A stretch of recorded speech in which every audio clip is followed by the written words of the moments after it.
안녕하세요. 윤동현 법무사입니다. 오늘 법무사 윤동현 TV에 여러분들이 좀 많이 보시던 낯익은 얼굴이 나오셨는데요.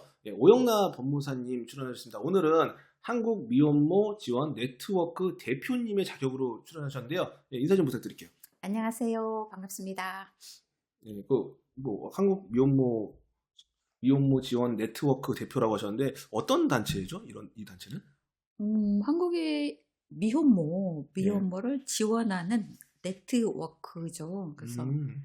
그러니까 지원하는 사람들을 이렇게 연결하고 그 망을 만들어서 미혼모를 어떻게 하면 잘 지원할 수 있을까 이런 활동을 하는 단체고요. 예. 제가 2018년부터 시작해서 올해로 7년째 대표를 맡고 있습니다. 좀 법무사 활동도 되게 열심히 하시는데 또 이런 다른 단체에서 또 대표가 되셔서 또 사회적인 여러 문제를 또 이렇게 해결하는 데 큰 일조를 하고 계시는 그건 그런 어쩌다가 그렇게 됐습니다. 그래서 예전에도 제가 알고 음, 있었는데 음, 또 이 부분에 음, 대해서 좀 음, 어떤 역할을 하시니까 음. 저는 참 법무사로서 상당히 이 자부심과 뿌듯함을 느끼고 있습니다. 앞으로도 좀 더 멋있게 계속 대표님을 해주시기를 간절히 아니요, 바랄게요. 임기까지만 딱 할 거예요. 계속 음. 연임하시는 거 아니에요? 계속? 지금 세 번째 연임이라서 네 번째도 이렇게 해주시기를 쉽지 않아요. 자, 바라면서 자, 음, 오늘은 정말 요즘 핫한 주제거든요. 제 채널에서 사실 이 얘기를 할 거라고는 이 세 단어의 이름이 저 상당히 조심스럽거든요. 상당히 가슴이 떨리고 무섭습니다. 그런데 이 이름을 거론해야 되는 순간이 왔습니다. 바로 정우성의 그 혼외자와 관련된 그리고 결혼 여러 가지 이슈와 관련된 내용을 한국 미혼모 지원 네트워크의 대표의 자격으로 이 견해가 있으시다고 해서 제가 한번 모셔봤는데요. 이 정우성 사건이 지금 어떤 내용인 거죠? 좀 설명 좀 해주시면 내용은 다 아실 거고요. 대충. 어, 정우성 씨가 유부남이었으면 문제가 더 커졌겠죠. 음, 근데 아직 미혼이거든요. 미혼인데 미혼인데 아이는 있는데 그 아이 엄마와 혼인할 의사는 없다. 그렇죠. 요 정도 되니까 이게 사람들이 이제 좀 헷갈리면서 이제 말들이 막 오락가락 왜냐하면 하는데, 예, 예. 그동안에 음, 우리나라에서 연예인이나 뭐 음, 이런 거 봤을 때 이제 보통은 이제 뭐 임신을 했다, 출산했다 그러면 거의 이제 결혼을 하잖아요. 예, 내가 예, 책임을 예, 지겠다 예, 이러면서 예. 혼인을 하는 걸로 이제 음, 마무리가 거의 이제 됐는데 거의 연예인 쪽에서 결혼을 하지 않겠다. 음, 하려면 책임을 음, 지겠다. 음. 이걸 처음 본 거예요. 저희들이. 그러셨구나. 왜냐 예, 거의 없었잖아요, 예, 지금까지. 예, 기사에 예, 났는데 예, 연예인이야. 예. 저희가 뭐 아이를 가졌습니다. 이제 행복하게 음, 축하해 주십시오. 음, 결혼하겠습니다. 이런 식으로 거의 해결이 됐는데 지금 저희가 음, 아이를 가졌습니다. 출산을 했습니다. 하지만 저는 음, 책임을 지겠습니다. 하지만 결혼은 안 음, 하겠습니다. 음, 거의 최초의 어떤 발언이지 음, 않나. 그래서 사회적으로 기사가 음, 많이 나오고 있는데 뭐 이 문제와 관련돼서 이제 그 혼외자와 관련된 내용을 좀 이제 하시고 싶은 말씀이 있다고 이렇게 말씀을 하셨는데 좀 궁금한 게 그러면 우리나라의 이런 혼외자 뭐 수나 뭐 내용은 어떻게 되나요? 그 국가 통계에 그 통계청에서 국가 통계 포털로 해마다 발표하고 있어요. 그러니까 작년에 한 1,800명 정도, 그러니까 4.7% 정도가 혼인 외에 출생자로 그렇게 신고가 됐습니다. 상당히 이게 뭐 많은 숫자인가요? 아니면 외국에 비하면 상당히 적은 숫자인 거죠? 우리나라로서는 그러니까 가장 네. 많은 계속 비율이고요. 늘고 있는 거죠, 지금? 계속 늘고 있고, 네. 그러니까 이번 사건이 어떤 한 변화의 지점을 음. 이렇게 좀 그 맥락이 있어요. 그렇기 때문에 이렇게 화제가 되고 있고, 제가 며칠 전에 영국 BBC에서도 한국 사회의 좀 담론의 한 가운데에 좀 서 있는 사건이다, 뭐 이런 식으로 표현을 하던데, 그런 맥락이 있죠. 예. 근데 뭐 우리나라는 좀 혼외자 수가 뭐 요 정도인데, 특히 유럽에 가보면은 혼외자가 뭐 프랑스 가보면 한 60% 넘고, 뭐 북구 스웨덴 뭐 네덜란드 이런 데 가도 반이 넘고 이렇기 때문에 그쪽으로 가면은 혼외자가 그렇게 특별하지가 않아요. 그래서 그냥 일상적이고 이제 평범한 이슈인데, 이제 우리나라는 굉장히 화제가 되고 있는 그런 음. 상황인 거죠. 저희 나라의 어떤 그냥 유교적인 전통, 결혼 문화 뭐 이런 것들에 기반한 게 아닐까. 뭐 개인적으로 좀 그런 그렇죠. 생각이 예. 드네요. 예, 우리는 아시아권이 좀 우리는 좀 원래 결혼부터 있고요. 하잖아요. 결혼 안 하고 애 놓으면 막 난리 나지 않습니까, 옛날에? 난리 났죠. 네. 저 때만 해도 그러니까. 손만 잡아도 결혼해야 되는 줄 그러니까. 알았는데, 네, 근데 이제 인식조사 보면 이제 작년에 보면은 특히 젊은 층, 뭐 20대, 30대 보면은 결혼하지 않고도 애를 낳을 수 있다가 거의 막 30% 넘어가고 뭐 요런 정도의 변화는 있습니다. 정말 많이 이제 변해가고 있네요. 예. 예, 뭐 저 20대까지만 해도 또 그러진 않았던 것 같거든요. 예, 그렇죠. 맞아요. 많이 예. 변했어요. 1년이 다릅니다, 지금. 예, 저 20대는 얼마 되진 않았는데 아니, 오래됐잖아요. 아니요, 얼마 안 됐어요. 네. 하여튼 그래서 뭐 근데 이게 우리나라 이제 민법에도 이제 혼외자와 관련된 내용을 이제 규정을 많이 하고 있잖아요. 그래서 그 내용에 대해서는 좀 어떤 견해를 갖고 계세요?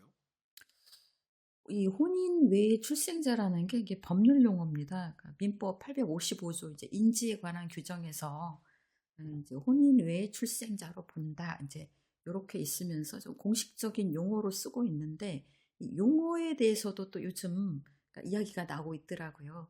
과연 이 용어를 쓰는 것이 좀 적절한가? 이런 문제제기 있어서 제가 좀 그 말씀도 좀 드리고 싶었어요.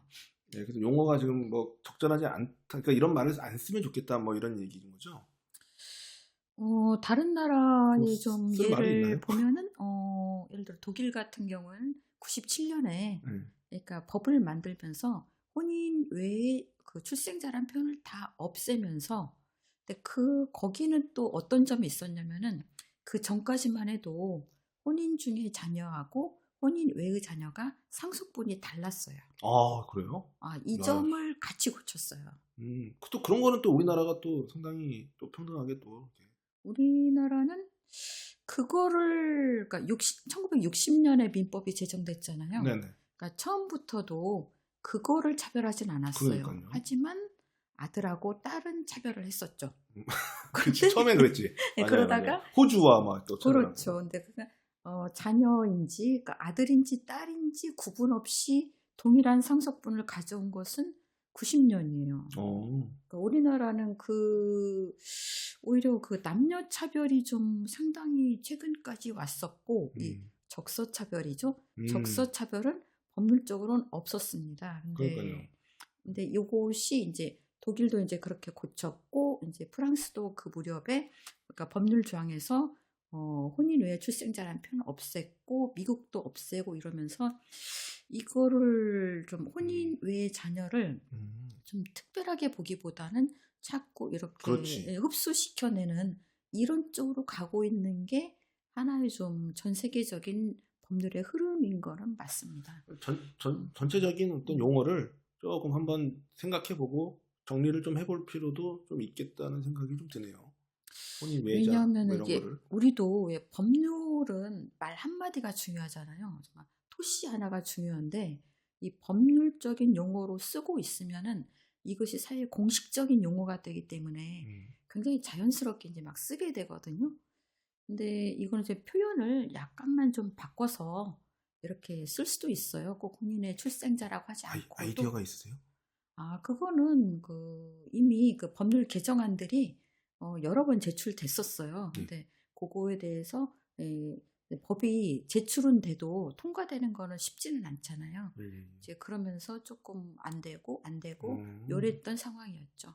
아직까지는 뭐 적절한 용어를 이렇게 딱 쓸 게 뭐 말이 있지는 않나 보네요, 우리나라에서는.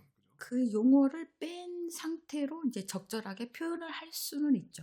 그것도 있고 제가 오늘 누가 그런 질문을 하던데요. 그러면은 이거를 좀 통계를 낼 필요성은 있지 않냐. 그래야 뭔가 좀 어려움이 있으면 지원도 해주고 그 정책을 세우려면 그런 게 필요하지 않냐라고 이야기를 해서 제가 우리 자녀로 하기보다는 그냥 그 여성에 대해서 비혼 출산으로 통계를 내도 된다. 오히려 그게 더 정확하다. 왜냐하면은 아기 낳았을 때 엄마가 혼인 중이었는지 아니었는지는 명확하거든요. 근데 그러고 나서 출생 신고는 조금 있다가 한단 말이에요. 그 간격이 있어요. 그렇기 때문에 아이의 어떤 그 실체, 뭐 이런 통계를 정확하게 내기 위해서는 엄마가 낳았을 때 그때 통계 내는 게 사실 더 정확하기도 해요. 그래서 외국도 비혼 출산으로 이렇게 통계를 지금 내는 거거든요. 그러니까 뭐 용어상의 문제는 뭐 크게 이렇게 의지만 있다면 충분히 해결 가능하다. 이렇게 말씀을 드릴 수 있죠. 예. 제 채널에서 이렇게 아주 음. 수준 높은 이런 거의 뭐 토론회를 하고 있으니까 너무 제가 지금 아주 뿌듯하고 제 네. 채널에 격이 한번 음. 올라간 듯한 그런 상당히 재밌는 경험을 하고 있는데요. 제가 뭐 또 음. 전달받기로는 이제 출생 신고할 때 이게 혼인 중, 이게 혼인 외 이렇게 체크란이 있잖아요. 근데 그 있죠. 부분에 예, 대해서는 예, 그럼 어떻게 예. 생각하세요? 제가 이제 미혼모들을 많이 알잖아요. 네. 그러니까 미혼모의 자녀는 전부 다 혼인 외의 자녀예요. 내 느낌이 예, 미혼모도 예, 예. 조금 어감이 안 좋은 것 같아. 옛날부터 쓰던 약간 뭔가 조금 미혼모. 뭔가 예, 그냥 제 개인적으로 들을 때 예, 예. 모르겠어요. 근데 뭐 제가. 자관 뭐 미혼모는 어른이니까 예, 예, 예. 뭐 어른들이 자신을 부르는 호칭은 뭐 본인들이 판단해서 요청할 수 있는데 네네. 이 아기들은 애기들. 자기가 혼인 외의 출생자로 불려지게 될 건지에 대해서 전혀 주장을 할 수 없는 정말 아기들이란 말이에요. 네. 근데 이제 미혼모들이 출생 신고하러 가서 이렇게 체크 딱 하면서 그 순간 마음이 아프다. 이제 이렇게 이야기를 하죠. 그럴 수도 있겠다. 내 아이에게 태어났을 때부터 뭔가 이렇게 좀 다른 아이들과 다른 이러한 어떤 규정을 이렇게 내가 주는구나. 이런 생각 때문에 마음 아파하죠. 그런 부분은 이제 사실은 그게 별로 중요하지 않도록 느껴지도록 이런 여러 가지 인식이나 또 뭐 여러 가지 제도나 그런 것들이 좀 바뀌면 좋지 않을까 뭐 이런 생각도 좀 드네요. 여러 가지 이제 변화들이 이제 필요한데 이제 그 중에 하나로 이렇게 법률적인 용어에서 조금 이런 변화를 시도해 본다면은 좀 미혼모들이나 좀 자녀들이 좀 차별을 좀 직접적으로 느끼지 않는 뭔가 세상이 변했구나 하고 느낄 수 있는 계기가 될 수도 있겠죠. 왜냐면 마음이 아프다는 것은 본인들이 이 체크를 할 때 조금 뭔가 스스로 좀 약간 이게 안 좋다는 감정을 가진다는 거잖아요. 근데 또 알고 보면 뭐 혼인 중이자면 어떠고 혼인 외자면 어떻고 뭐 그렇죠. 그게 예. 뭐 마음에 나쁠 게 전혀 없는 걸 수도 있잖아요. 어떻게 보면. 예. 뭐 그렇게 생각해서 좀 더 이런 문화나 생각이 바뀌면 옛날에 어릴 때는 그랬던 것 같아요. 왜냐면 이렇게 약간 뭐 한부모 가정이라든가 뭐 이러면 그거 자체로도 애들끼리 막 놀리고 그랬던 것 같거든요. 뭐 그러니까 너는 뭐 이제 뭐 그게 사실 지금 생각해 보면 그게 대단한 게 아닌데 그렇다고 뭐 정서적으로 문제가 있는 것도 아닌데 그런 걸로 이렇게 차별을 많이 하고 애들이 막 그런 친구를 놀리고 막 뭐 그랬던 기억이 얼핏 나요, 제가 지금.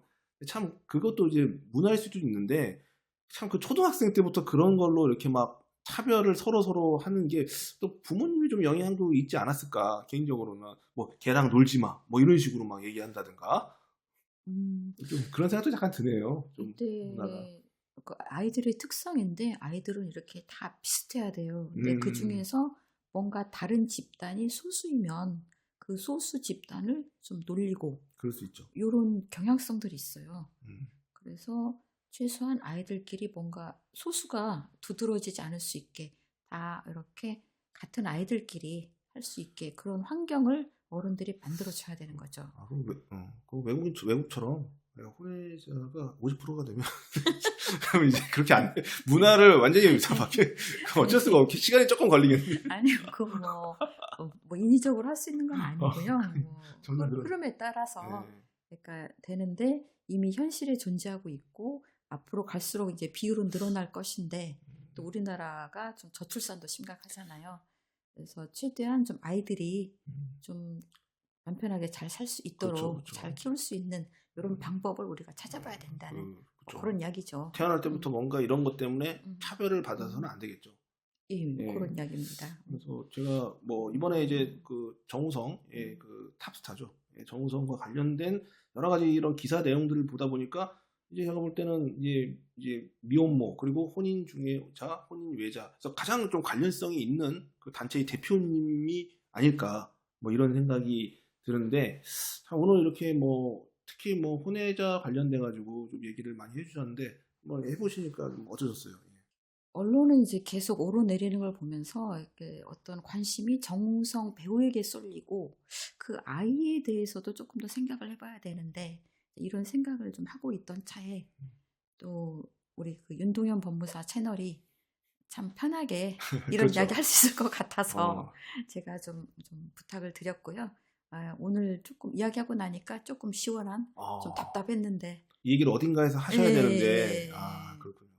그래서 참. 이런 자리 마련해줘서 감사하죠. 예, 예, 예. 이렇게 음, 정말 음, 나와주셔서 정말 감사드리고요.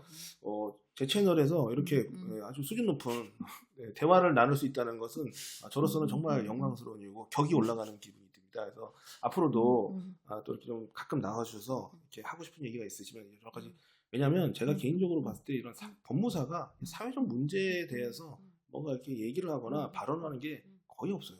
아, 제가 그 부분이 좀 네. 안타깝다는 생각을 하거든요. 네. 이렇게 사회적 문제를 해결해 주시고 고민하는 모습을 보니까 저도 너무 뿌듯하고 앞으로도 좀 많이 출연 부탁드리겠습니다. 우리 유튜브 열심히 하고 계시는 윤동현 법무사님 응원합니다. 저도. 예, 이상 마치겠습니다. 감사합니다. 감사합니다.